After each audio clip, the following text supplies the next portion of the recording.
अस्सलाम वालेकुम दोस्तों, आप देख रहे हैं हमारा यूट्यूब चैनल शान HD TV। नाजरीन, शान वीडियोस में एक बार फिर से आपको करते हैं खुश आमदीद। दोस्तों, हम आज जिस मौजू पर बात करने वाले हैं वो है the hunger and population explosion. इसका मतलब है भूख और आबादी में तेजी से इजाफा। तो आइए दोस्तों, इसी के साथ हम आज की अपनी इस वीडियो को आगाज करते हैं। दोस्तों, ये तो आप जानते हैं कि इस दुनिया की आबादी में किस तरह तेजी से इजाफा होता जा रहा है। अगर हम इस दुनिया की आबादी की बात करें और इसकी शुमार पर नजर डालें तो जिस हिसाब से आबादी में इजाफा होता जा रहा है, तकरीबन 2050 में हमें जिस किल्लत का सामना होगा नाजरीन, वो भूख होगी। 2050 तक अगर आबादी यूं बढ़ती रही तो कई मुल्कों में कहत पड़ सकती है। अगर इन मुल्कों के नाम लें तो सबसे पहले इराक, फलस्तीन, यमन, किर्गिस्तान, तजाकिस्तान, अफगानिस्तान और पाकिस्तान जैसे मुमालिक नुमायां हैं। इनकी शरह अफजाइश 2% सालाना से ज्यादा है। अगर इसी हिसाब से आबादी में इजाफा होता रहा या इसको ना रोका गया तो इन मुमालिक को खुश्क साली का सामना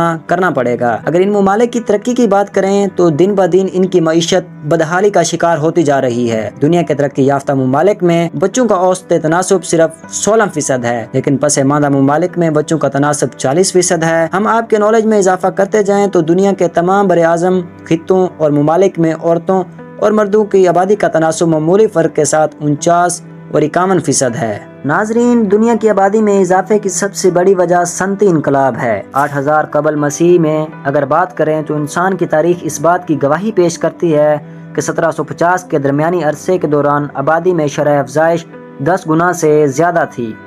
इसकी आबादी का अंदाजा 800 मिलियन यानी 80 करोड़ अफराद थी। इस तेज रफ्तार शरह अफजाइश के बायस 1950 तक दुनिया की आबादी 2.5 अरब तक जा पहुंची। सनती इनकलाब के बाद सिर्फ 150 साल के अरसे में दुनिया की आबादी 2 गुना हो गई। अगर इस बढ़ती हुई आबादी को ना रोका गया तो इसका अंजाम बहुत बुरा होगा। खुराक की कमी हो जाएगी।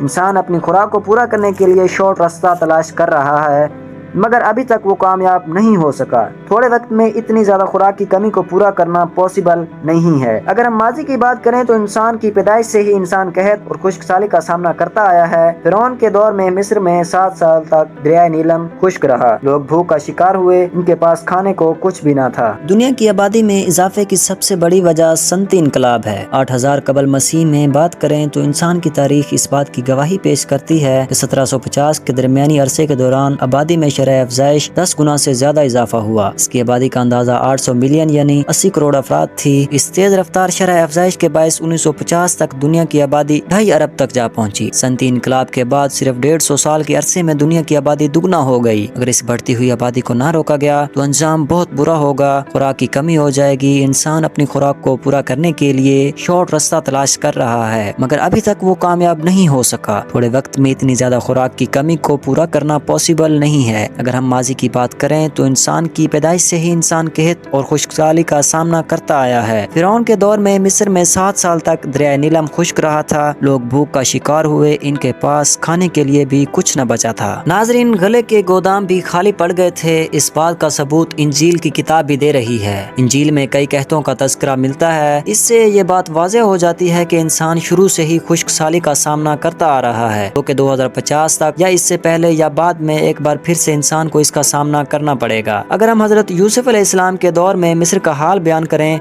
तो वहाँ पर 7 साल खुश्क साली और कहत का सामना करना पड़ा। अगर हम भी हजरत यूसुफ अलैहिस्सलाम के नक्शे कदम पर चलें तो हम आने वाले कहत की मुश्किलात से बच सकते हैं। मिस्र के लोग भी वहाँ के इंतजामात की वजह से कहत की मुश्किलात से बच गए थे।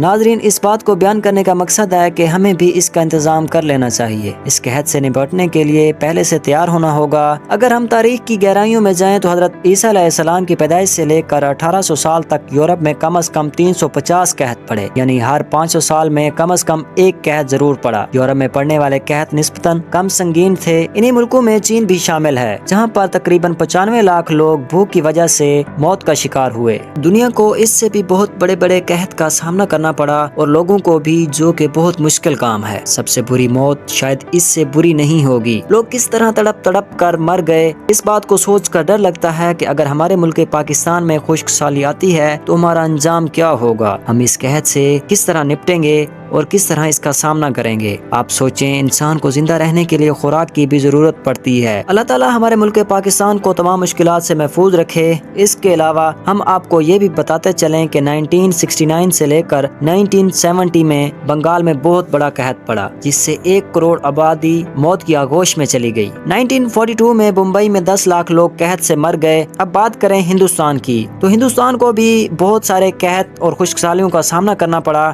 جو کہ 1964 سے لے کر 1965 تک کی صدی کا سب سے بڑا قحط پڑا۔ ماضی میں دنیا کی آبادی کم ہونے کے باوجود بھی دنیا کو بہت بڑا نقصان اٹھانا پڑا۔ اگر ہم آبادی کی شرح حضرت عیسیٰ علیہ السلام کی ولادت کے دور سے کریں تو اس وقت دنیا کی آبادی 20 سے 30 کروڑ کے درمیان تھی۔ 1650 میں یہ آبادی دگنا ہو گئی، 1850 میں اس سے بھی 2 گنا ہو گئی۔ اگر ہم اس موجودہ دور کی بات کریں تو دنیا کی آبادی میں ہر سال تقریباً 82 ملین افراد کا اضافہ ہو رہا ہے۔ اس کا مطلب ہے کہ ہر ماہ تقریباً 6.8 ملین، ہر روز تقریباً 2,26,666 اور ہر گھنٹے میں تقریباً 9,444 افراد کا اضافہ ہو رہا ہے۔ اس بات کو ذہن میں رکھتے ہوئے 2050 کا اندازہ لگائیں تو آبادی اتنی زیادہ بڑھ جائے گی کہ زمین پر کھڑا ہونے کے لیے بھی جگہ نہیں بچے گی۔ اتنی آبادی کی خوراک کہاں سے پوری ہوگی؟ آپ اس بات کا اندازہ لگائیں کہ جب زمین پر کھڑا ہونے کی جگہ بھی نہیں ہوگی تو خوراک کہاں سے پیدا ہوگی؟ اس بات کو سوچ کر بھی ڈر لگتا ہے کہ انسان کا آخر انجام کیا ہوگا اگر تیزی سے بڑھتی ہوئی آبادی پر قابو نہ پایا جا سکے۔ تو ناظرین، آئیے ہم اللہ تعالیٰ سے دعا کرتے ہیں کہ اللہ تعالیٰ ہمارے اس ملک کو آنے والی تمام مشکلات سے محفوظ رکھے اور ملک پاکستان کو تا قیامت قائم و دائم رکھے۔ آمین ثم آمین۔